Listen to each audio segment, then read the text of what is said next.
김장렬입니다. 김장렬의 반도체 테크 세션 시작하겠습니다. 근 20만 원이 갔나요? 오늘 주가가 어떻게 되나 봅시다.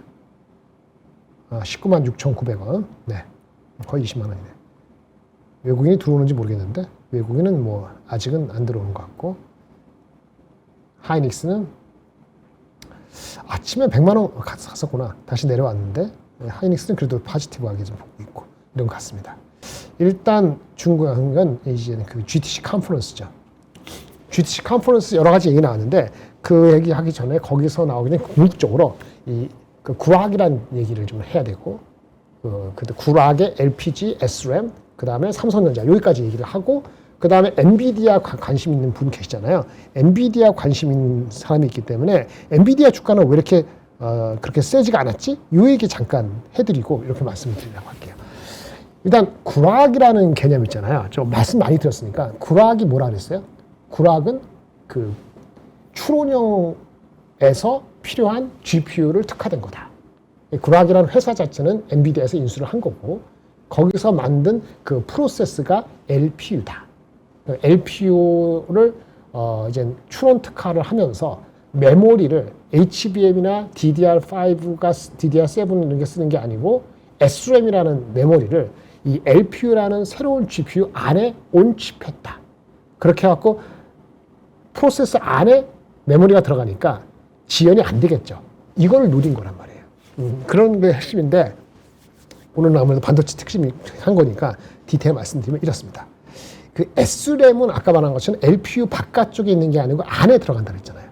근데 기존의 GPU는 뭐죠? 기존의 GPU는 안에 바깥쪽에 있고 옆에 HBM이 하나, 둘, 셋, 넷 이렇게 8개가 붙는 거예요. 그러니까 HBM은 그러니까 프로세서 입장에서 보면은 GPU 입장에서 오프칩이고, SRAM은 그 LPU, GPU 프로세서 안에 들어가는 온칩이다. 이렇게 볼 수 있죠. 당연히 칩 안에 들어간 거니까 그 데이터를 액세스할 때, 접근할 때 그 지연이 잘 안 되겠죠. 그러니까 지연 속도가 굉장히 미미해요. 여기는 뭐 1나노 세컨드 이하. 근데 HBM은 바깥쪽에다 보니까 HBM이 아무리 빠르다 하더라도 기본적으로 GPU하고 할 때 지연되는 속도가 이게 몇 배야? 한 20배에서 100배 더 느려요, HBM이. 거꾸로 SRAM이 더 빠른 거죠. 네. 그리고 에너지도 한번 액세스할 때 에너지 자체도 안에 있다 보니까 SRAM은 훨씬 적어요. 뭐 한 거의 5분의 1? 5분의 1? 뭐 그 정도, 5분의 1 정도밖에 안 되죠. 그러니까 에너지는 액세스할 때 5분의 1밖에 안 되고, 그 다음에 지연되는 속도는 거의 뭐 20배, 100배 빠르고, 이런 SRAM을 LPU 안에 넣어서 그 LPU 요 시스템, 구락이 만든 시스템인데, 요 반도체 칩 LPU with SRAM을 파운드를 누가 해준다고요? 삼성이 한다는 거예요. 이제 삼성이 다 가져가는지 제가 정확지 않아요. 파운드는 누가 해 보통? TSMC가 하잖아요. 근데 삼성이 원래 구락하고 관계도 있었고, 이번에도 그래서 삼성전자가 파운드를 받지 않을까라는 얘기는 있었는데 그 용량, 그 수량, LPU with SRAM 요 용량 자체가, 그러니까 판매되는 그 판매량 계획 자체가 생각보다 더 많아졌고요. 예를 들어서 월 한 9만 장 정도의 웨이퍼를 필요로 했다 그러면 지금 요구되는 건 15만 장. 이렇게 요구되는 거니까 얼마야? 그 한 50% 이상 더 증가된 거죠. 물론 LPU라는 그 엔비디아의 이 그 시스템 GPU, 일반 GPU 말고 요게 많이 팔려야 되지만, 하여튼 그런 관점에서 일단 오더는 원래 9만 장에서 15만 장 늘었고, 이런 특성 있는 LPU with SRAM이 들어왔다. 스피드가 얼마라고요? 한 20배에서 100배 빠르고 HBM보다 전력 소모는 5분의 1밖에 안 된다는 거죠. 단점이 있습니다. 단점 당연히 있죠. 단점. 이게 SRAM이라는 구조가, SRAM하고 D램의 차이는 뭐냐면, 심플하게 D램은 트랜지스터가 하나 있어요. 트랜지스터, TR이라고 하는 거. 트랜지스터 하나하고 옆에 꼬다리로 커패시터가 있어요. 커패시터. 트랜지스터는 빛으로 0, 0, 0, 1, 0, 1 on and off 하는 건데, 그거 할 때 그 데이터를요, 옆에다가 저장해야 되는 커패시터가 따로 있는 게 1TR, 1커패시터. 이런 구조예요. 트랜지스터 한 개. 커패시터가 좀 크기가 있지만 이렇게 돼 있는데 1TR, 1커패시터인데, SRAM은 6TR. 그러니까 6개의 트랜지스터가 이렇게 연결돼 있어요. 트랜지스터가 6개가 연결돼서 이건 따로 커패시터라는 저장이 필요 없고, 트랜지스터 6개 간에 데이터가 왔다 갔다 하면서 항상 어딘가에 데이터가 저장될 수 있는 상태로 하는 게 SRAM이에요. 그래서 SRAM이 트랜지스터가 6개니까 원 트랜지스터 플러스 원 커패시터보다 사이즈가 크겠죠. 근데 사이즈가 크니까 SRAM도 비싸요. 비싸기도 하고 또 하나 뭐죠? 일반적으로 그 사이즈가 크다 보니까 차지하는 면적이 크니까 그렇죠. SRAM의 용량 자체를 엄청 늘리는 게 부담스럽고 힘들어요. 그래서 아까 얘기할 때 뭐 액세스 타임이 20배, 100배 빠르고 안에 들어가니까 에너지도 적게 들어가고 다 좋은데 아까 말한 것처럼 메모리 용량이 작죠. 그래서 이걸 보시면 이거 보세요. 원래 지금 루빈 시대잖아요. 루빈 일반적인 GPU는 HBM4, 엔비디아, 삼성, 하이닉스, 마이크론은 HBM4가 288GB가 들어가요. 288GB. 288은 뭐냐면 8개가 들어가기 때문에 288이에요. 하나로 따지면 38에 24, 68이니까 68에 48, 36GB지. 그러니까 하나의 HBM 하나는 36GB고 그거를 8개를 하면 288GB가 있는 거야. 38 맞나? 38에 24, 38에 24, 48, 68에 24 맞네. 36GB. HBM 하나가 36GB짜리가 GPU 가운데 놓고 36GB가 하나, 둘, 셋, 넷, 하나, 둘, 셋, 넷, 8개가 들어가서 GPU를 둘러싸고 있는 HBM에 액세스하는 게 메모리가 얼마라고? 288GB. 루빈이. 그러니까 그거에 비했을 때 구락이라는 LPU 안에는 LPU 프로세서가 있고 여기 칩이 들어갈 때 칩 사이즈가 SRAM이 DRAM보다 훨씬 크다 그랬잖아요. 그래서 SRAM이 크기가 SRAM 자체의 메모리 용량이 많아질 수가 없다고. 그래서 지금 나온 숫자가 500MB예요. 메가하고 기가가 헷갈려? 1GB가 1000MB니까 이거는 0.5GB. 0.5GB 메모리밖에 차지 못한다고요. HBM은 주루주루 달라갖고 36GB 8개니까 288GB니까 추구하는 게 다르죠. 루빈 일반적인 GPU는 메모리 용량이 왕창 많은 거고 온칩 SRAM을 하는 구워크 LPU는 그게 아니고 안에서 처리할 때 속도를 빨리빨리 데이터를 빨리빨리 해갖고 지연을 안 시키는 그런 용도의 추론형에 맞게끔 만든 게 SRAM이에요. 용량은 작더라도 그 속도를 빨리 하는 거예요. 그래서 결국은 뭐냐 LPU가 안에 SRAM이 있건 GPU가 있어서 HBM이 있던 이 프로세서, LPU나 GPU는 프로세서라고 이 메모리인데 메모리하고 왔다 갔다 할 때 한꺼번에 데이터가 처리하는 게 중요하다. 한꺼번에 데이터 처리하는 거. 저번에 기억났죠? 대역폭, 메모리 밴드위드스가 중요하다 그랬잖아요. 그렇죠. 메모리 밴드위드스가 SRAM이 훨씬 커요. 이게 속도가 원래는 80TB 정도 per second로 생각을 했었는 것 같아요. 한 달 전, 몇 달 전 그렇게 알려줬는데 이번에 나오니까 150TB per second인 거예요. 속도가 엄청 빠른 거예요. 원래보다 이 SRAM의 성능이 엄청 그 속도가 빠른 거죠. 150TB, 그러니까 500MB 용량밖에 안 되지만 속도를 할 때는 대역폭이 150TB인 거고 이거는 HBM은 대용량을 처리하지만 속도 자체는 22TB밖에 안 되는 거죠. 물론 이건 루빈이고 지금 블랙웰은 이보다 더 작습니다. 저번에 말씀드린 것처럼 일반 블랙웰 같은 경우는 아까 말한 것처럼 뒤에 8개 있는데 그 하나의 칩이 구멍이 2048개잖아요. 그 다음에 그 수도꼭지 하나에다 그 스피드가 10기가비트, 뭐 12기가비트, 13기가비트 기억나세요? 10기가비트 그 수도꼭지 하나, 그 수도꼭지가 2048개, 그렇죠? 곱하기 그게 이제 GPU가 8개 있으니 곱하기 8개 해서 그걸 나눈 숫자 이렇게 해서 나오는 대역폭이 20MB인데 이것이 지금 나온 거는 SRAM은 메모리 용량은 500GB, 0.5GB지만 이 스피드 대역폭 자체가 150TB. 그러니까 대역폭이 훨씬 큰 거 이게 핵심인 거예요. 예. 이렇게 해서 이슈가 된 거죠. 물론 이게 메모리 용량이 작잖아요. SRAM이 이제 요 안에 들어가니까 요거 단점을 어떻게 하느냐 이런 걸 하려고 좀 기술적으로 하는 방법이 있어요. 뭐 직렬 연결, 뭐 여기 또 결정론적 시장 이건 사실은 이제 누구지? 우리 그 젠슨하게 얘기할 때 이거 얘기했어요. 이거 여러분이 알아들으실지 모르겠는데 진짜 핵심이 뭐냐면 일단은 보통 병렬 처리잖아요. 그죠? 근데 SRAM이 그 면적이 안에 많이 들어가고 그 칩의 용량이 작다 보니까 이거는 직렬 연결하는 방식으로 합니다.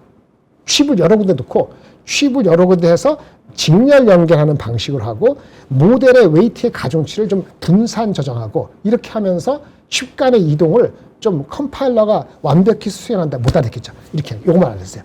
실제는 핵심이 뭐냐면 이 결정론적 실행이라는 건데 우리가 어떤 연산을 막 하잖아요. LPU나 GPU나 할 때. 그럼 데이터가 이동하잖아요. 근데 그거를 사전에 그거를 계획한다는 거예요. 누가? 그래서 이게 LPU with SRAM 그 시스템 자체가 기본적으로 사전에 어떤 연산이 어떻게 되고 나서 데이터가 어떻게 이동되는 거를 그런 거를 미리 계획해서 하는 그런 방식의 소프트웨어적인 걸 처리를 한다는 거예요. 그래서 이제 시스템이 돌아갈 때 런타임 할 때 스케줄러가 따로 있어갖고 동적으로 이제 연산을 배분하는 게 일반적인 거거든요. GPU는 일반적으로 그때그때 막 움직이잖아요. 그러니까 이게 다이내믹해서 그게 어떻게 되는지 모르는 건데 그거를 연산이 어떻게 배분해야 될까, 요 연산하고 저 연산할까 이거 하는 것이 GPU가 보통 하는 건데 이 구락은 이 컴파일러 이 TSP라고 Tensor Streaming Process라고 하는 게 있어갖고 이 컴파일러의 모든 거를 확정적으로 하는 거예요. 이런 게 있다라고 아세요. 이건 뭐 설명을 시키는 게 한계가 있고요. 어쨌든 지금 중요한 건 요거죠. 일반 GPU 대비했을 때 LPU는 아까 말한 것처럼 이게 80TB per second가 아니고 원래 80TB인지 알았는데 이번에 발표된 게 무려 150TB. 이거 서프라이즈.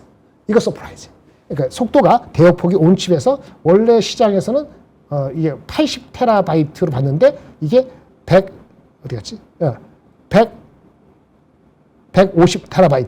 그러니까 2배. 그러니까 원래 생각했던 것보다 2배가 늘어난 거서 그래서 메모리 일반 GPU 대비했을 때 7배 정도의 대역폭을 달성했다는 게 가장 중요해요. 그렇게 되다 보니까 옛날 버전이지만 그 옛날 버전 대비했을 때는 그 토큰 수가 한 5배 정도 는다. 5배? 5배가 아니구나. 뭐 5배 정도? 이 정도 된다. 이런 얘기입니다. 다시 한번 정리할게요. 원래 그 라지 랭귀지 모델의 추론 자체가 프리필이 있고 디코더가 있어요. 그 프리필은 우리 프롬프트 할 때 입력을 계산하는 거예요. 근데 원래는 이런 것도 원래 HBM 하다가 HBM 비싸니까 GDDR7으로 한 것이 CPX 모델. 그러니까 지금 엔비디아 나온 곳에서 루빈 CPX를 하잖아요. 루빈 CPX 그 전 버전 말고 루빈 CPX는 이 프리필부터 HBM을 안 쓰고 뭘 쓴다고요? GDDR7을 쓴 거고. 그런데 요거는 프롬프트를 막 하는 거니까 GPU를 하는데 토큰을 거기서 생성하는 거는 하나하나 끄집어내야 되는 거는 진짜 지연되면 안 된다 이거지. 아까 레이턴시가 뭐 엄청 낮다고 했잖아요. 그걸 하기 위해서 디코더 측에서는 특별한 LPU를 넣고 그 LPU 안에 SRAM을 온칩했다. 이런 얘기를 가져가는 거죠. 이게 핵심이에요. 됐습니다. 이 정도 타시면 되고. 그래서 LPU 해결 방식은 아까 메모리에 완벽하는 온칩해서 줄이고 아까 잠깐 얘기한 뭐 결정적인 파이프라인 그다음에 아키텍처가 달라져서 이걸 한다는 얘기고 이것도 저번에 얘기했죠. 렉 2m 그다음에 밑에 50cm 요 큰 거 렉 기조에서 이 GPU 프로세서가 한 개 들어가는 게 아니라 그랬잖아요. 한 개 들어가는 게 아니라고. 근데 이거는 무려 256개가 들어가요. 256개. 예.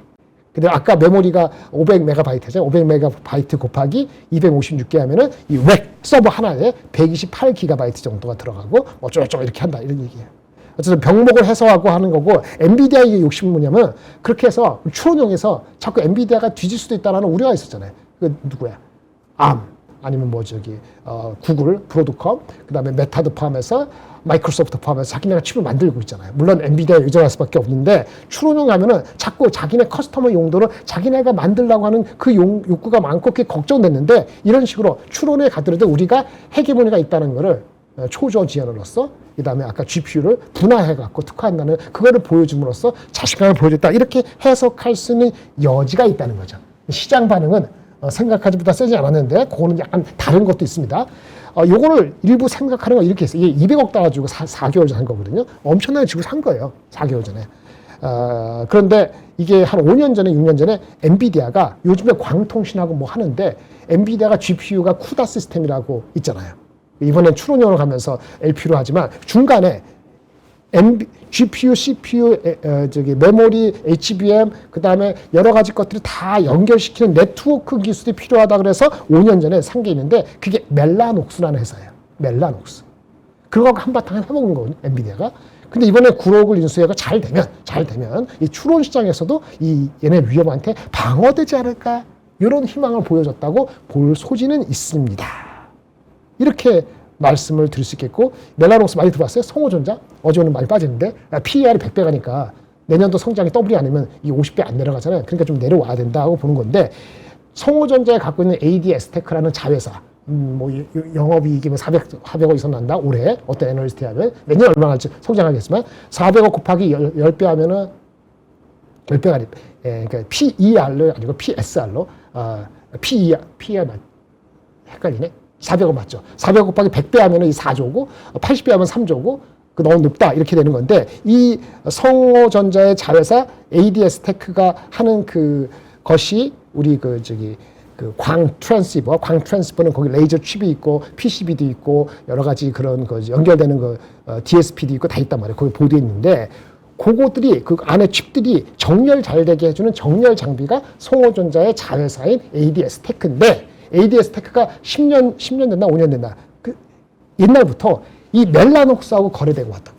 그러니까 엔비디아의 지금 자회사인 5년 전부터 자회사 됐는데 그 멜라녹스의 그 네트워크에 해당되는 네트워크 사업부, 멜라녹스 네트워크인데 거기에 얘네가 성호전자의 자회사가 트랜시버 정렬 장비를 공급해 왔다는 거예요. 그러니까 실력은 있는 거죠.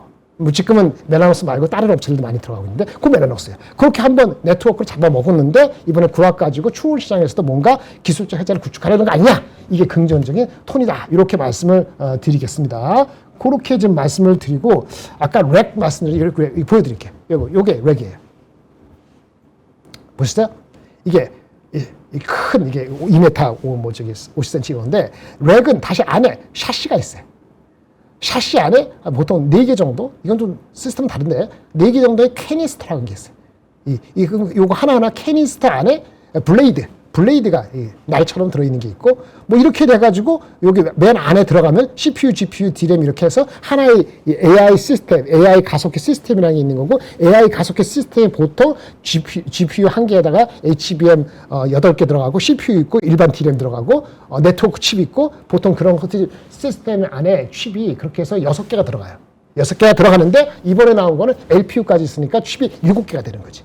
그게 하나의 AI 시스템이고, 그게 블레이드가 되고, 그게 그 캐니스터가 되고, 캐니스터가 샤시가 되고, 샤시가 모여서 렉이 되고, 이 하나의 렉이 서버고, 이게 몇천 개, 몇만 개 돼서 데이터 센터가 되는 거예요. 이해되셨어요? 단위가 계속 달라지는 거예요. 렉. 그런데 이 시스템이, 이 렉의 시스템이 바뀌어요. 언제부터? 지금 올해 나오는 루빈까지 말고, 내년부터 나오는 루빈 울트라 버전.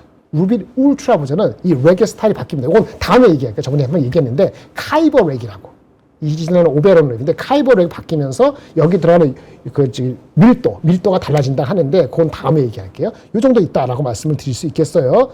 요거 얘기하면 됐죠.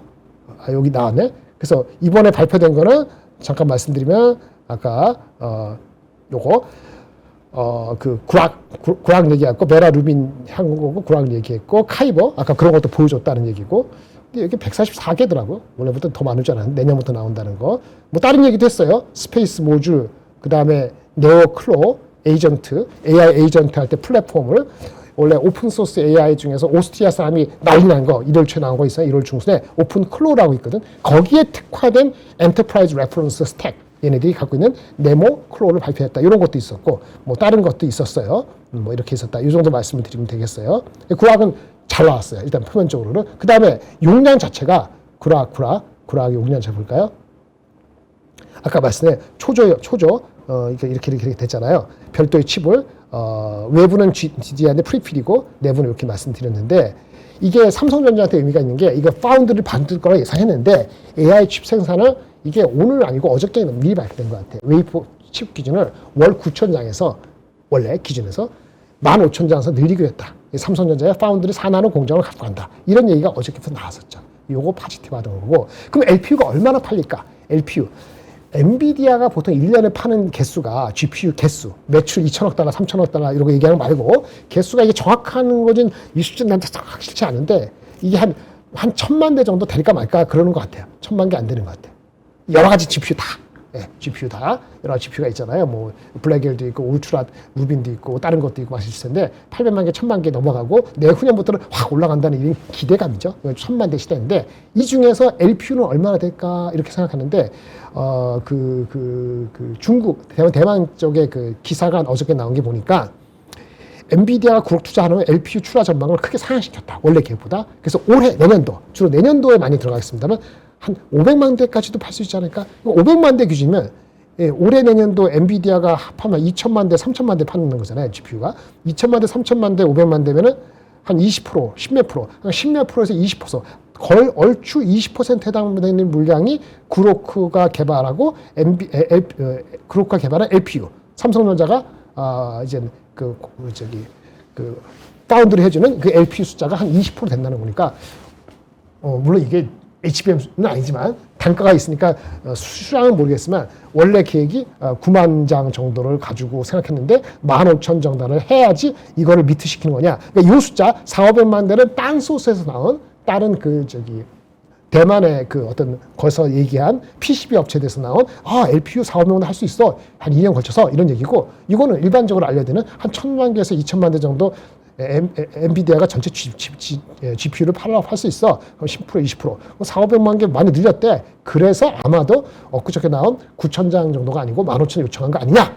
이런 얘기를 하는 거고 아까 얘기한 여러 가지 스펙적인 측면에서 80TB per second의 대역폭이 아니고 150TB per second로 꽤 높은 그런 게 와서 그거는 저는 좀 나이스 서프라이즈였다. 삼성한테 좋은 얘기다. 이런 얘기를 하는 거예요. 이런 얘기를 했고 저번에 아까 말한 핀 속도, 밴드위스 이건 다시 설명할 시간은 없고 그다음에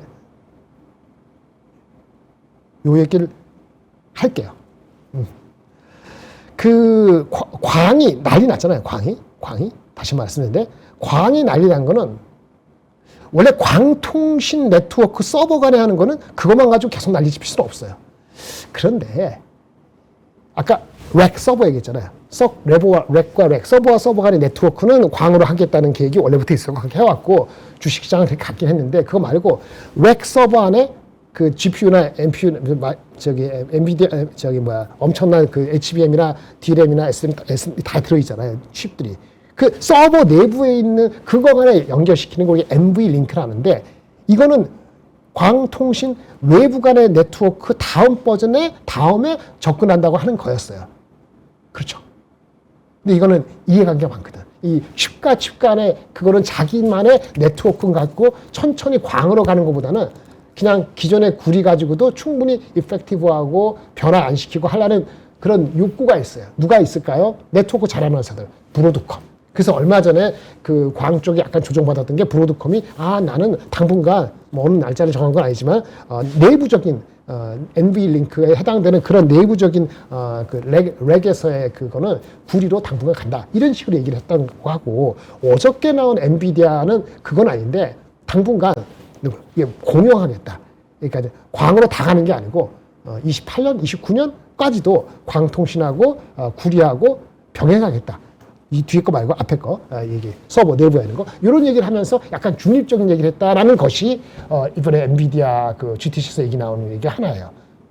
그게 좀 그렇고 엔비디아 하는 김에 말씀드리면 그 아까 그 오늘 아침에 들었을 때 엔비디아가 시장이 AI 시장이 1조 달러다 이런 얘기 한 거 기억나시죠? 1조 달러? 1조 달러 얘기했는데 이게 5천억 달러에서 1조 달러 된 게 아니고 다시 분별을 해보니까 그 이제 증권 애널리스트라든지 관계자가 이게 2년 반치인 것 같다라는 얘기예요. 2년 반, 올해 26년도 세컨 해프 하반기, 그 다음에 27년도, 28년도 이거 하면 2년 반치잖아요. 2년 반 동안의 수치가 1조 달러 정도 된 것 같고 이것이 그 전에 코멘트한 거를 잘 보니까 그 전에 코멘트한 거 이 2년, 3년치하고 비교하니까 7%는 거다. 이런 코멘트나 이런 분석이 나왔어요. 그러니까 잘 나와서 좋긴 한데 엄청나게 수치적으로 그건 아닌 거 아니야? 그래서 내러티브 오케이. 너 이제 열심히 하고 있구나. 구락도 있고 LPU도 손을 좋고 한데 수치적인 거는 좀 점검해 볼까? 그렇게 난리칠 건 아닌 거 아니야? 이런 생각들을 갖고 있는 사람들이 좀 의견이 나와서 엔비디아가 주가만큼은 그렇게 세진 않았다 생각보다는 이렇게 말씀드릴 수 있겠습니다. 어쨌든 다시 돌아와서 이 광통신에서는 엔비디아가 좀 중립적으로 얘기한 것 같긴 한데 광에 대해서 얘기할 때 이거 다시 한번 말씀드릴게요. 이 이거를 여러분 잘 모르시는 게 헷갈리는 게 있어서 말씀드릴게요. 지금은 광 모듈 이게 그러니까 광이라도요. 그 데이터는 어디 있어요? 데이터는 그 반도체 칩에 있는 거예요. 그러니까 칩이 있고 이 광으로 바꾸고 전송해주고 받고 하는 트랜시버라는 게 있다고. 트랜시버는 뭐죠? 이 반도체 칩에 있는 거를 송신해주고, 송신하고, 수신하고, 이렇게 할 때 빛하고 전기를 변화시킬 수 있는 역할을 하는 게 트랜시버고, 이 트랜시버 모듈이 원래 이게 구리로 되어 있던 뭐가 되어 있던 간에 이 트랜시버 역할을 할 때 여기가 바깥에서 플러그인 이런 거 꼽듯이 플러그인으로 꼽게 되어 있어요. 플러그인을 하고 안에 있는 반도체 칩하고 이렇게 안에 다시 연결고리가 하게 돼 있는 거고, 연결고리를 구리로 하게 돼 있고 거리가 좀 떨어져 있고 이렇거든요. 그거가 이렇게 되는 거죠. 보이세요? 중요한 건 요 광 트랜시버를 스위칭, 에이직 칩, 스위치 보드에 에이직하고 반도체 칩하고 같이 패키지를 묶겠다는 것이 이게 바로 얘기한 우리가 얘기한 옵틱스라는 거예요. 그게 얘기야? 예, 이게 코 패키지드 옵틱스. 알겠죠? 예. 광소자, 트랜시버를 칩 패키지 안에 넣겠다는 거죠. 그렇죠? 요게 이제 핵심이고, 아까 이 광 트랜시버 모듈, 여기 안에 있잖아요. 여기 안에 뭐가 들어있냐면 이렇게 들어가요. 송신기가 있어요. 빛을 내는 게 있고요. 빛 소스가 있어야 됩니다. 빛 소스는 이제 코히어런트라든지 루멘터 이런 거 하는데, 소스가 빛이 있고요. 그게 웨이브 가이드, 이게 이제 광로죠. 이제 빛이 움직이는 광로, 그걸 통해서 변조기로 갔다가, 그렇죠. 네. 그렇게 해서 이렇게 흐름이 있거든요. 말하면 빛이 일단 나와요. 그러면 광섬유의 통로를 통해서 변조기로 가고, 다시 광섬유 통로를 거쳐서, 광통로를 거쳐서 optical fiber, 광섬유를 거쳐서 나오는 요 단계, 요게 보통 뭐냐면은 빛을 생성하는 빛 생성기, 이게 레이저가 있고, 그거하고 변조기하고 하나의 시스템으로 되어 있는 거, 요것을 누가 보통 만드냐면 아까 얘기한 이제 코히어런트 이런 업체들 만드는 거예요. 그것이 아까 얘기한 여기에 맨 위에 들어가는 그 상태가 되는 거예요. 빛을 만들어서 통로를 통해서 광 파이버로 옮겨가는 거예요. 용어는 뭐 나중에 보세요. 레이저라는 것도 빛을 계속적으로 띄엄띄엄 안 되니까 계속 생성하기 위해서는 뭐 레이저들, 디스트리뷰티브 피드백 레이저 있다, 이런 얘기고, 그 다음에 빛을 변조기로 전달할 때 그냥 손바닥 가는 게 아니니까 웨이브 가이드라는 걸 통해서 가고, 그 다음에 이 모듈레이터가 이게 핵심이에요. 전기 신호를 우리가 클락을 줘가지고 빛이 갈 때 오프, 막고, 그 다음에 온 해주고, 이 세 개를 변조하는 것이, 변화시키는 것이 EA라는 것은 이게 전기에 관련되는 거고요. 전자, 일렉트로. 그거의 모듈레이터, 웨이브 가이드, 이렇게 되는 거예요. 되셨죠? 그래서 EML 칩이라고 하는 거는 아까 그 시스템, 레이저하고 그 다음에 아까 변조기를 하나로 집적하는 구조를 갖고 있는데 핵심 칩이 되는 거죠. 이 속도가 중요하죠. 광 트랜스퍼의 속도가 100기가비트, 400, 지금은 400에서 800으로 올라가고 있는 거고, 아까 그 웨이브 가이드, 한국말이 기억났는데 광 도파로라고 한다고 합니다. 그런데 아까 말씀드린 이 레이저가 있고, 광 도파로가 있고, 변조기가 있고, 이 안에서 움직이잖아요. 아까 광 도파로는 또 움직이는 게 또 사실은 실리콘 위에다가 미세하게 식각을 해갖고 거기서 이 왔다 갔다 하게 만드는데, 또 바깥으로 나가면 안 되니까 빛을 한 방향으로 가두려고 하는 그런 또 구조가 있어요. 그렇게 하는 것이 있어갖고 하는데 다 필요 없고, 그렇게 만약 가두려면은 굴절률의 차이가 필요해요. 그래서 빛이 계속 반사되게끔 안에서 그렇게 하는 것이 필요하다. 광도파로, 이것도 기술입니다. 어쨌든 변조기도 필요하고, 아까 말씀드린 거죠. 그래서 파이버, 그다음 그렇게 해서 나온 빛을 가지고 송신했어요. 그러면 송신해서 이렇게 파이버를 통해서, 광섬을 통해서 아까 똑같은 광을 통해서 오죠. 그러면 누군가 그 광이 왔다는 걸 보고 그걸 디텍트하고 그걸 다시 바꿔줘야 되죠. 전기 신호로. 처음에 그거 하는 게 포토 다이오드예요. 빛을 디텍트 해가지고 전기 신호로 바꾸게 하는 그 모든 종류를 큰 개념에서 포토 디렉터라고, 그걸 같이 디지털 시그널 프로세스를 해가지고 보내주는 거거든요. 이렇게 돼 있어요.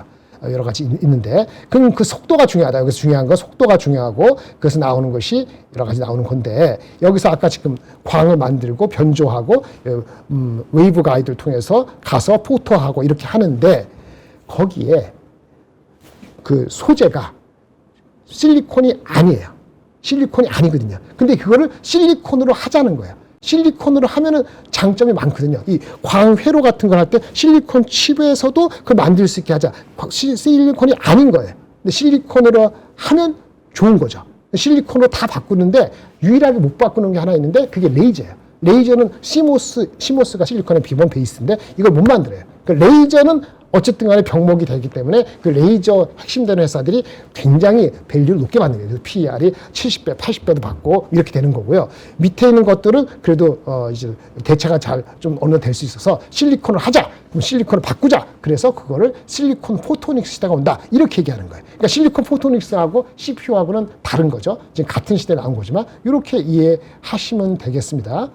그리고 스피드가 높아진다 그랬잖아요. 400, 800 하면은 스피드가 높아지면은 당연히 이게 한도가 있어서 실리콘 포토닉스로 혼합하는 시대가 지금 온다. 이런 얘기까지 하는 거고요. 네, 이렇게 얘기하고 그리고 1.6테라 이건 지금 아니고 1, 2년 뒤에 오면은 전부 실리콘 포토닉스 개념으로 바꾸지 않겠냐 이런 얘기를 하는 겁니다. 이 관련되는 거 보면은 뭐 당연히 뭐 이렇게 넘어가고 이제 넘어가고 그래서 지금 얘기하는 건 우리가 CPU라고 하는 거는 아까 스위치하고 바깥쪽에 있는 플러그하는 그 트랜시버하고 스위치 칩에 같은 패키지라는 첫 번째 단계고 그 다음 2단계 넘어가는 것이 2년 걸리 3년 걸릴지 이걸 모르겠다는 거죠. GPU하고 CPU하고 GPU하고 HBM하고 CPU하고 네트워크 칩하고 모두가 하나에 통합한다는 거죠.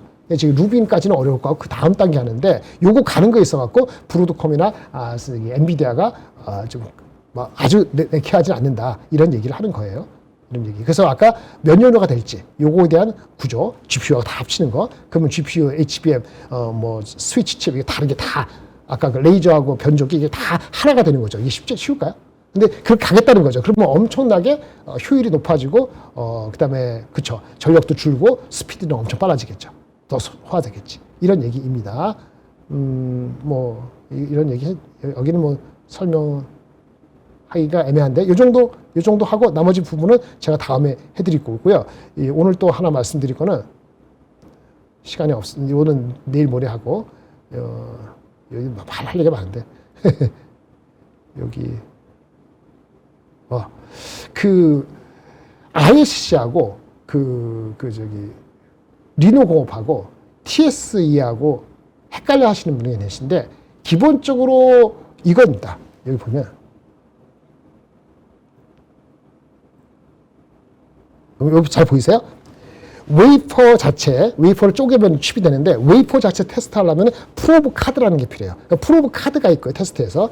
그러니까 패키지를 만들어 패키지에 테스트하는 거는 어떻게 칩이 꽂아지죠. 테스트 소켓이 있고요.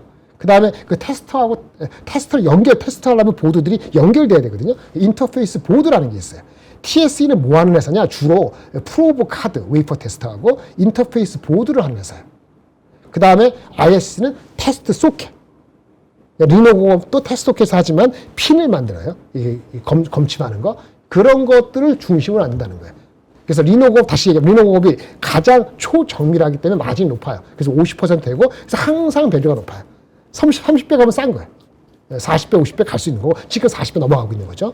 리노 핀이라는 게 있고, 테소켓도 있고, 다른 것도 있지만, 초정밀하다는 게 좀 마진 높고, ISC가 좀 마진이 높아지고 있는데, 이것은 이제 그 테스트 소켓 중심이고, 테스트 소켓 자기네만의 발명품이 있다. 뭐, 러버 소켓이라고, 실리콘 러버, 이런 게 있다는 거고, ISC 장점은 뭐냐? 지금 AI로 가고, GPU를 관련됐잖아요. 그러면 그 관련돼서 테스트 소켓을, 테스트 제품, 반드시 칩이 많이 생산되잖아요. 그러니까, 리노 공업보다는 좀 더 탄력이 있는 거죠. 리노는 주로, 애플 같은 휴대폰 업체들한테 고정밀, 그거를 필요로 할 때 테스트하는 게 많이 쓰이기 때문에, 높은 마진을 계속 유지할 수 있는데 올라갈 때 탁탁 튀는 거는 지금은 테스트 소켓 개수가 높아지고 거기에 있어갖고 AI에 관련되는 AI 비중이 많은 ISC가 먼저 어텐션 된 거고 어저께 얘기한 CPU 칩 패키지도 스위치하고 같이 하는 거 있잖아요. 거기에 들어가는 거를 준비 중에 내년에 한다. 이런 얘기 같이 붙이니까 주가 확 터오른 거죠. 그리고 삼성전자보다는 하이닉스, SKC 자회사가 됐기 때문에 그것도 장점인데다가 다른 업체들도 많다 이런 얘기죠. TSE는 그 방면에 아까 말한 테스트 장비 성격이고 소모품 성격이기 때문에 마진이 낮죠. 테스트 TSE가. 근데 마진이 낮을 때 반도체가 안 좋을 때나 작년 재작년일 때 낮다가 이익 폭이 상대적으로 올라갈 때 확 튀겠죠. 메모리가 관련되는 거니까. 메모리 다 하고 있으니까. 그 TSE 같은 경우 올해 매출, 영업이익 성장률이 작년 낮았기 때문에 TSE는 거의 더블이거든요. 그다음에 리노는 좀 적고, 그다음 ISC는 그 중간이고, 그러니까 TSE가 리노하고 ISC가 많이 가고 나면은 그 갭을 좁히려고, 얘네는 PER이 20배 안 될걸요? 20배 되나? 저는 40배, 50배니까 그러면 갭을 메꾸죠. 그래서 요즘에 TSE 리포트가 나오는 거예요. 이 프로브 카드 어쩌고저쩌고 이거는 보시고 이렇게 하시고, 그래서 지금 밸류가 P는 리노고 그게 높은 기술, 소켓은 중간, 프로브는 장비 성격은 낮은 거. 그 밸류는 그 순서대로 일반적으로 이렇게 보시면 되고요. 그래서 이게 그저께 기준인데, 그저께니까 그저께 종가 기준. 이게 이제 리노 같은 경우에 PR이 48배, 컨센서스 기준. 만약 이익 전망이 높으면은 48배까지 안 갈 수도 있는데, 주가 그렇고, 성장률이 25%, 마진은 높고, ISC는 그거보다는 성장이 높죠. 아까 테스토켓이니까 마진이 많이 올라가고 있어요. 이게 장점이고 최근에. 근데 밸류가 어저께 올랐나 그저께 많이 올랐죠. 20몇 프로. 그래서 이게 50배 넘어간 것 같은데, 최근에 나온 리포트는 이익 전망이 좀 높으니까 그래도 40배 거의 비슷할 것 같아요. 40몇 배. 그러니까 높죠. 목표 주가는 아까 22만 원 나왔는데 주가에 가 있고, 그러니까 다시 조정받고, 이거는 천천히 꾸준히 간다. 그런데 TSE가 그저께 기준으로 3월 13일 기준으로 11만 원 안 됐는데, 목표 주가는 조금 더 여유가 있다. 18배, 요거 올라 20배 안 되잖아요. 근데 당연히 낮으니까 우리 EPS가 더블이다. 이렇게 보시면 될 것 같아요. 이 정도로 보시면 전체적으로 흐름이 어떻게 돌아가는지는 아실 것 같아요. 그렇게 보시고, 아까 말한 것처럼 IS는 AI, HBM 때문에 수혜받는 구조고, 리노 공업은 아까 초정밀인데, 여기, 그러니까 그 정도 보시면 될 것 같아요. TSE는 랜드 사이클, 메모리 중심이다. 이렇게 보시면 되고요. 리노공업은 여기 나왔네. 애플 관련 구조, 모바일 AP 테스트에서 나온다. 그래서 그 애플 영향이 크다. 꾸준하지만 메모리 모멘텀이 약할 때도 있죠. 이 정도로 보시면 아마 대략 될 것 같고요. 삼성전자 하이닉스는 뭐 클로징 베이스 하니까 오늘 더 말씀을 그때 드리기도 하고요. 시장을 관통하는 거는 말씀드리겠습니다만, 호르무즈 해협이 이제 뭐 인도건 중국이건 이렇게 풀어지는 것처럼 보이고, 다른 나라들도 협상하는 걸 보여서 이란이 모든 나라하고 척지진 않겠다는 약간의 유화적인 게 나온다면, 유가가 내려가면 삼성전자 하이닉스가 2월 말에 올라가다가 물러났던 그거 대비했을 때 그때 주가로 가는 게 문제가 없는 게 정상이죠. 왜? 2월 말에 삼성전자 20몇만 원인가 갔잖아요. 하이닉스 106만 원인가 갔던 걸로 기억나는데, 그때 가고 나서 2월 말 대비했을 때 지금 3월 17일까지 보름 오는 동안에 이익 전망이 더 높아졌다고. 더 높아졌어요. 얼마 높아졌을까요? 회사만 다른데 애널리스트 보통 적게는 한 5, 6%, 많게는 10몇 %, 한 7, 8% 이상 올라가면 10% 가까이 높아진 것 같아요. 그러면 다른 변수가 없었으면 2월 말 기준으로 삼성전자 하이닉스가 엄청 그 밸류가 높은 게 아니면 주가도 이익 전망만큼이니까 뭐 5에서 10%는 2월 말보다 더 높아져야 되는 게 타당하죠. 그런데 그럼에도 불구하고 그러한 이익 전망과 또는 ROE 전망을 고스란히 반영한 PER, PBR이 올라가지 않은 이유 중에 하나는 매크로 때문에 코스트 오브 에퀴티, 그렇죠? 디스카운트 요인이 매크로적으로 크다 보니까 주가가 억눌린 거예요. 제가 말씀드렸잖아요. 그래서 80만 원대 가면은 더 빠진다고 막 안 산 사람은 하지만 그건 잘 안 빠지는 거고, 절대적인 그 어닝이 올라가고 있으니까. 한 삼성전자도 17만 원 가면은 더 빠지려면은 쉽지가 않은 거죠. 그러면 그때 사느냐? 돈이 있으면 살 수 있고, 새롭게 들어가는 사람은 이미 많이 들어갔고 비중이 반 50%, 70%인다. 뭐 그때는 가만히 보거나 아니면 다른 것도 플레이도 하고 좀 그렇게 하시는 게 맞지 않을까 싶고요. 다행스럽게 아직 끝난 건 전혀 아니지만, 호르무즈 해협에 대한 시장을 관통하는 그 키워드가 근본적으로 나빠지지 않는 개념으로 간다 그러면은 삼성전자 하이닉스는 이익에 대한 전망치를 많이 반영할 수 있는 구조로 가는 거 아니냐, 이렇게 바라볼 수 있는 거죠. 그렇게 하면서 오늘 장 끝나기 직전이지만 그런 걸 봐야 되고요. 다만 매크로적인 측면에서는 제가 항상 말씀드리는데 이런 얘기 있어요. 아무리 PBR, 즉 ROE라 이게 높아도 그게 내년도가 어떻게 될지 모른다는 생각을 가지면은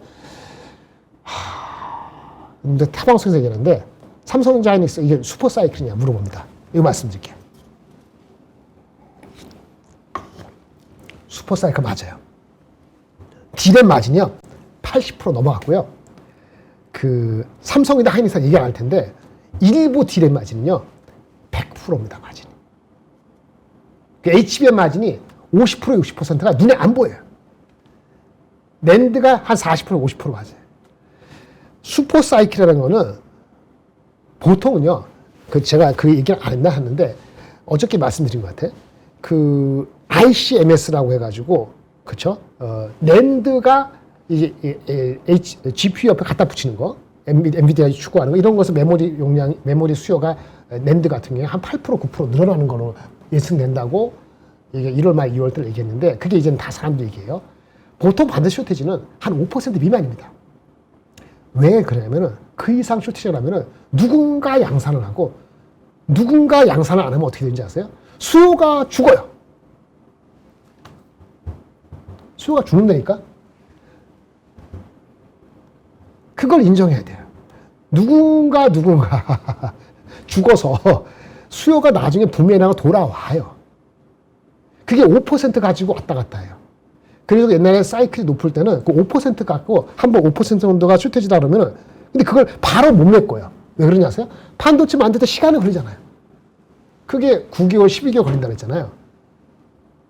그러니까 9개월, 12개월 동안 반도체 가격이 계산이 있는 건 아니지만 5% 정도 플러스 마이너스 정도의 쇼티지가 한 6개월, 9개월 된다 하면은 반도체 가격도 6개월, 9개월 또는 1년 정도 걸쳐서 반도체 가격이 거의 2배 올라요.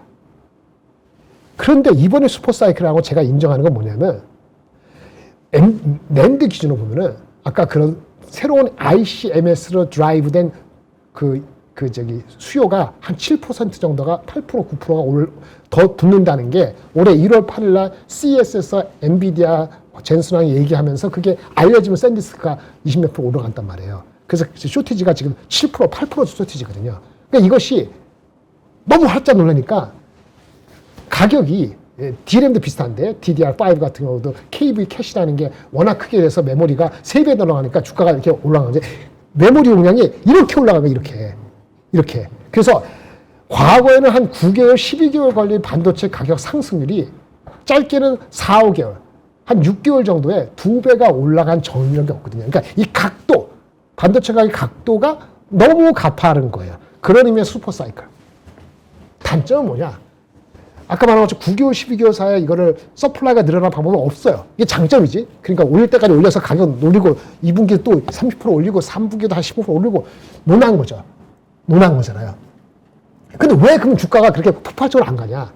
이미 삼성전자는 전쟁이 없으면 30만 원 가야 되고 하이닉스는 130만 원 가야 되는 게 정상이라니까요. 절대 별리가 비싼 거 아니에요. 근데 왜 사람이 이익점만 이렇게 늘어가는데 왜 오히려 밸류에이션이 멈추냐? 이거는 이 부메랑 너무 가파르기 때문에 나중에 반도체 가격이 내려가거나 아니면 빌미가 되면은 또 6개월, 9개월도 안 걸려서 반도체 가격이 30%, 40% 빠질 수 있어요.